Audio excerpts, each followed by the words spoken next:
Yeah. Hello again. Hello. Welcome. Once again. Hello once again. Hello once again.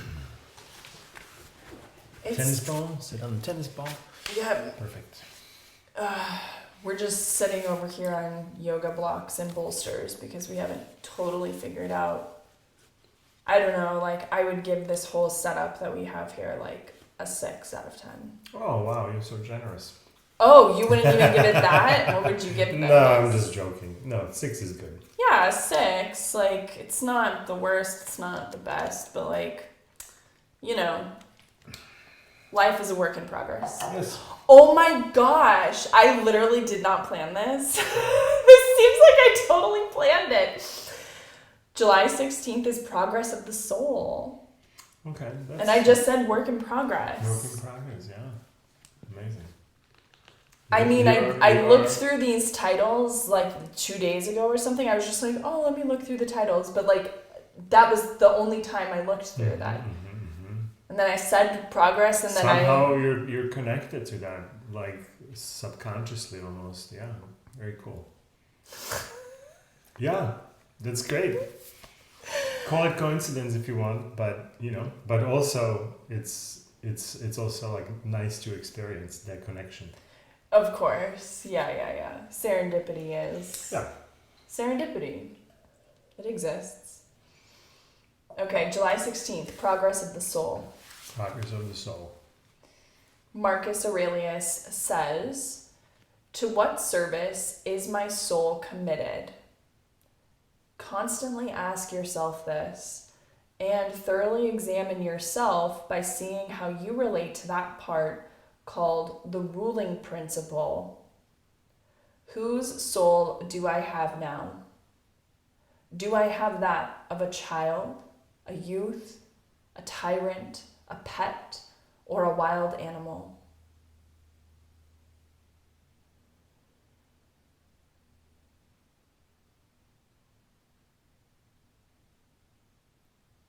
Okay. There's a little bit of Stoic jargon in here to unpack, I think. Mm-hmm. So, like, to what service is my soul committed?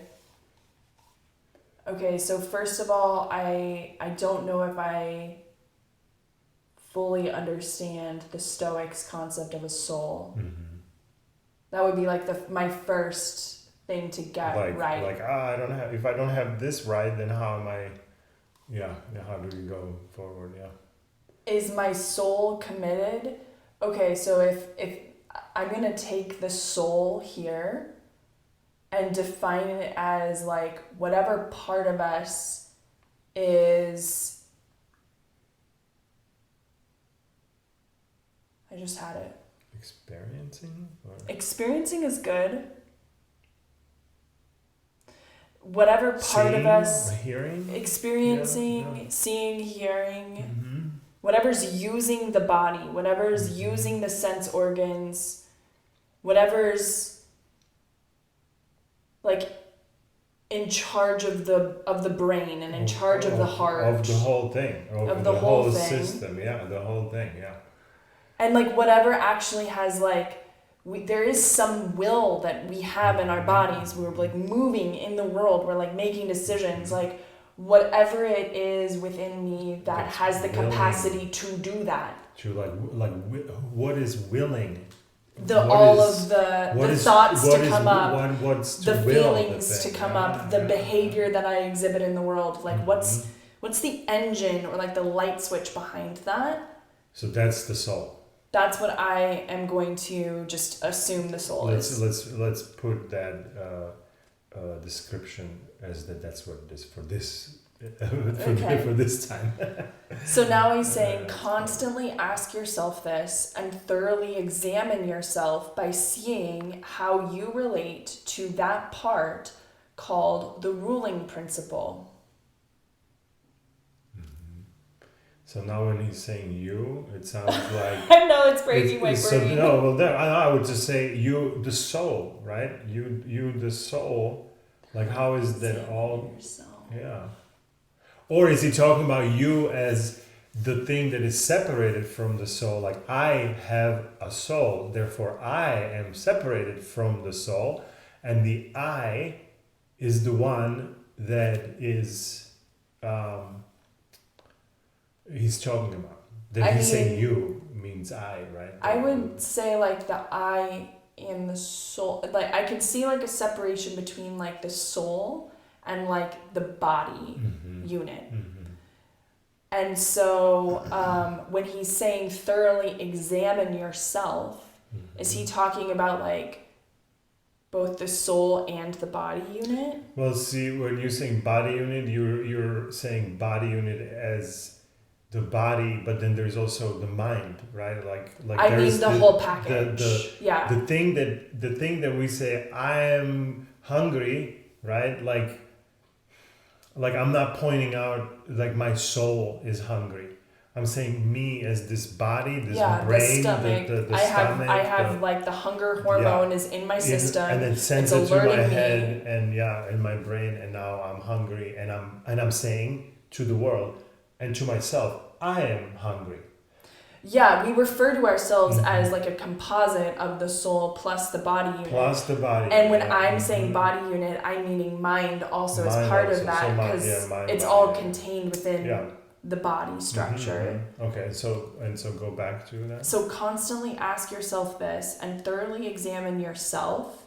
Yourself, the body mind, let's say, You question because something, he says, examine yourself. Who is the one who needs to examine who? Right? Well, the only thing that can examine is the soul, because the soul is the part that has the agency or the willpower. That's how I'm seeing that too, Now, the soul can examine... the mind-body. The body and the mind, because the mind and the body may not be set up optimally. Sure. And so then the quest or the request here is the soul. Let the soul question how this mind and body are working, including all these thoughts and beliefs and the way we're looking at everything. Like, is there really, question that, test it? Is there really the way you're thinking? Like, and that's the job of the soul in this. Right. So he's saying examine yourself by seeing how you relate to that part called the ruling principle. So how you, the mind-body, question it, how you, mind-body, is aligned with the ruling principles of the Stoicism. Are you doing the ruling principle? This I don't know if this is just like a Marcus terminology. This is definitely terminology that several of them use, and it's like a noun, the ruling principle, and it's like it's associated. It might even be like an element of the soul, like whatever rules. Now the principle does kind of suggest that it's like a guide. It's oriented towards a specific set of right and wrong, this is orderly, this is orderly. Like this is we chaos. can make the choice to see it this way or that way, right? And so these principles are telling us, hey, when you have this kind of situation, choose. This is better to choose this way, right? And in order for you to actually be more aligned and optimized. I just can't tell if like the way they're using the word principle here is maybe different than those principles, which I know what you're talking about, because they are very much like act in accordance with these things. But the way that this is typically, I've seen it, and I could just be totally wrong here, I don't think you're wrong. I think you're onto something. Is like it's suggesting like it's like part of the person. Like there's this part of the person called the ruling principle. Ruling principle. That thing that decides inside. I'm gonna do this or I'm gonna look at it this way or I'm gonna look at it that way. Right. And so he's saying like. And sometimes it's ruling on its own. So all of a sudden it chooses to look at it certain way, and then we then noticed it like, oh my God, I'm looking at it like this, like from this perspective. Like, when did I created this perspective? You didn't. It ruled that, somehow it went through the filter of ruling principle that that wasn't really aligned with these other principles of how to live the right way. It was choosing the wrong things on its own, and we didn't know. Like, of course, it's part of us. Right, Even because our ruling up and- principle was just sort of develops its own taste for life Yeah. based on how our parents' taste for life was, and everyone that we know and grew up with, our teachers, all of our models basically. And so yeah, it's just like that's the default way. And then now he's like, examine yourself, seeing how you relate to that thing, because that thing is probably, you know, like with the gun, you're like sighting the gun or something. Mm-hmm. So like the ruling principle, right? Is that what I'm... Sure. So like the ruling principle, unless I'm citing it like specifically and like lining it all up, it's not going to be hitting that target. Yes, you're lining up the shot before you take the shot, because otherwise you're not going to end up at the target where you're aiming. So you have to first adjust it so that system is optimized, and now you can use it. Yeah. And then he's saying, whose soul do I have now? And here's where he gets like symbolic. Yeah. Do I have that of a child, a Yeah. youth, a tyrant, a pet, or a wild animal? Yeah, I mean, those are the different characteristics of people, I would say. You know, there are people who are childish till their entire lives, they might be childish, right? Then you might have these arrogant or aggressive maybe people, and their whole lives they're aggressive, right? Or like not whole lives, but they learned it somewhere, but once they became aggressive, they continue to be aggressive for us. The way he's talking about it is almost like I might go in and out of them, and so the soul and of it might be like so the soul of a child. I'm not saying like childish. No, like the soul of a child would be being happy and being like curious yes. engaged. Like is that my soul? Am I embodying a child? Not misunderstood. Not childish. Childlike. Like yes. right. Yes. Okay. And so I'm wondering, is that what he's suggesting we should be aiming for? Out of this whole like laundry list of things, or is this just like a become aware of the quality of your soul? Become aware of the quality of your soul, so you know. It's almost like the Brené Brown thing. Like when you know where you are, you can now work on the things that you are weak in. Let's say, or if you're very strong in the aggressive thing and you don't really want to be aggressive, oh my God, I'm so aggressive, I need to scale, I need to dial it back. And what are you doing by doing that? Again, optimizing. You are aligning it in some way for the shot of life. You're aligning it, so when you aim for the target, you actually get to the target. So fun how that all like loop like that. Yeah, it's the settings of it. It's not just like, hey, I have this tool and now I know how to use it this way, but I don't know all the little tiny settings about it. Like that's kind of like whatever. Well, no, that's where that is. That's where it is. It's in those settings to know exactly how to use that tool the most optimally, because only then that makes sense, right? Fully. Yeah.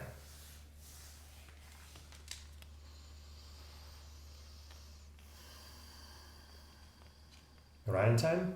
Let's do it. How are you feeling about this one? Good. It's making it put me to work for sure, to try to come up with some of these definitions, and yeah, it's interesting because it's like we want to understand it, and if we don't understand it in some sort of a exact way, then do we feel like this was not like fulfilling or something? No, I feel good about that. Like I feel good about like you got something from it either way. Yeah, I feel good that a chip was made. Like you chipped it something. Yeah. Maybe I guess like just like the fact that I'm like we're filming it, there's a little bit of self-consciousness because when I come across a word that I don't exactly know or something like that, it makes me want to like clarify it. Go look it up, or like do this, that, or the other. Mm-hmm. Be like, I'll just have like some thoughts that'll come through that I'll just be like, oh, like why would you be filming yourself then talking about something like this? Mm-hmm.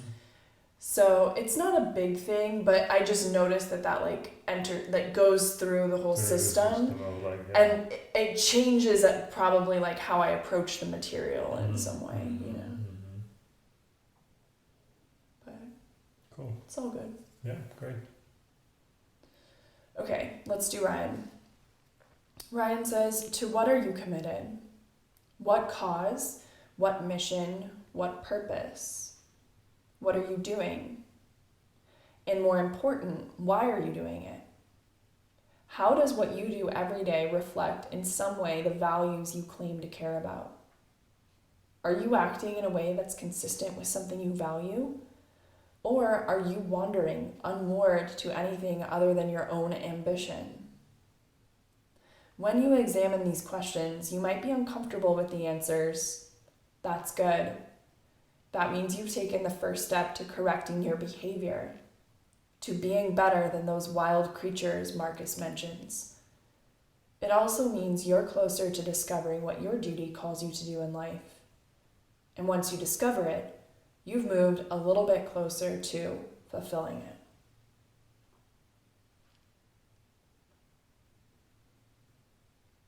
Yeah, fun. I guess what this is kind of bringing up for me is like how challenging it is first to clarify values, like personal values. Mm-hmm. I feel like I've gotten pretty clear on that over the last couple of years. But then the next step after that is like living in accordance with my values. With those values, yeah. And that's like a whole other beast. So identifying them is like having that list, and having actually like yes, these are my values. Like really have that internal belief, if you will, or whatever you want to call it, a conviction, let's say, and then. But then, like acting them is that's where the rubber meets the road or something, right? That's the actioning of that thing, and that we maybe expect that to go smoother, or we expect for it to be not so rubber meet the road, so abrasive. We want it to be very fluid and like that, but it seems like it's not what the reality of it is, you know? Yeah, because like it's much more frictiony or something. Figuring out what the values are is almost like a matter of like connection, like connecting to the values that are already there. Mm-hmm. And so like my process for that was like Brene Brown was really helpful. I'm not sure like what other books I read that were helpful, but there's like, you know, probably a dozen, let's say, books that just sort of like, and I've looked at values lists and just kind of looked up even and like down. Atomic Habits, and I'm sure there is, because like Atomic Habits, like you yeah. like being valued for, like, don't like use the discipline to value yourself, right? Like I like that. Sure, these would be values more like these principles by which I choose to live. Mm-hmm. And Atomic Habits did help in that regard because he taught me that habit creation starts at the identity level. And so like the identity level of like, well, who do I want to be? It's like, well, what's important to me? Mm-hmm. Like what feels just like true in my bones is like the priorities, the most important things. And so like actually defining my values was more so a matter of like reading a bunch of material, kind of looking through these lists, understanding what the different words meant, and then my body sort of like told me what the values were, you know? And so that was like, they just arrive, they just pop in with a little bit of work that I did. How lovely. But now putting them into practice is like a building, it's like I'm building something from the ground floor. It's like a totally different experience You're chipping at David or something, right? Yeah, or building the pyramids or something. Crazy. Yeah. So yeah, it's like that's really the hardest part. And so yeah, it's like keeping my values like top of mind. Like my boss buying me the wellness journal because she knew that well-being was like my number one. And having that daily time with myself to like hold myself accountable, because nobody else in my life is going to hold me accountable for drinking water. Right. Like to hold me accountable for doing that, like that feels, now I'm living more in that way, and it feels like I have more energy. I just feel like better about myself and my life when I'm doing this. And so yeah, today was just like about Ryan specifically, his portion of it, just really reminding me how difficult it is to live according to values. Yeah. And also how important it is. Yeah, it's the only thing we can actually do, should do, and able to do, and it is the hardest thing to do. What a paradox, right? It's like you have to do this, right? And it's like, but this is the hardest thing. That's why you have to do it. Yeah, it's almost like I mean, unless you do it, then you're not gonna feel happy about it. Yeah, you won't feel happy about it. I think like, why else are we alive if we're not supposed to do hard things? Yeah, this is not supposed to be easy, you know? Yeah. It doesn't make sense that I would be alive to like have a super easy coast life. That doesn't make sense. That seems super boring. Alrighty, my friend, thanks for tuning in today. We'll see you right back here tomorrow.